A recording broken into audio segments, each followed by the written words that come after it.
hariho abagendana ubumuga babaye abatunzi ucumenga baravuyemwo aho bociye baja ahubwo kwereka ko bishoboka ko ushobora kubaho nk'umuntu atagendana ubumuga. Nk'ubu nari kuza mbona nkaro yiza ari ngaha yaje si hari nkaro yiza umaze gutuga ntusubira kwegera ni bibi. Unaho ntitubibonye ko twese dufise ubumuga, twese turafise ubumuga.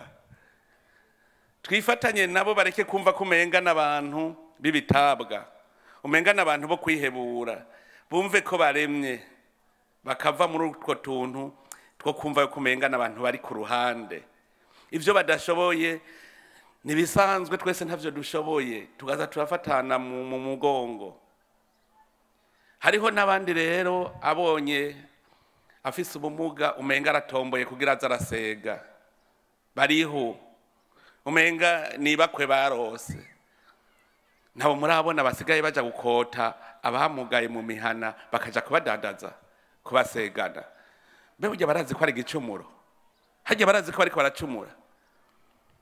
Akaza akirirwa yanikiye umuntu yamugaye akamwanikira kuzuba ariko aramusegana, ari umuntu akomeye. Je mpora ndabaza, aha wewe warananiwe gutunga uyu muntu, ntushobora kumurimira, ntushobora kumutunga, ukirirwa umusegana. Rijya nivumwe. Bajya mbere bakwiye ibihano. Murajya amategeko agenga abagendana ubumuga turakwiye gushiramwe n'ingingo zihana.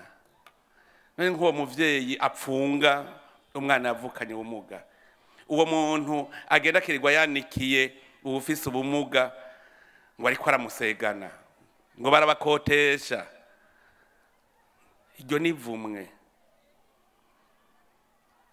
Abo bose rero mwene iki gihe n'igihe cyuko bakwigenda ubuntu bakiga.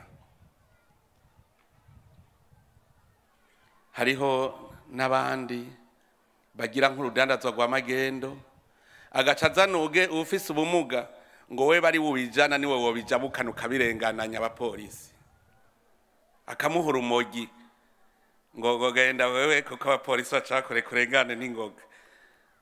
Yumvire nk'uwo muntu akoresha umuntu agendana ubumuga mu bube gito.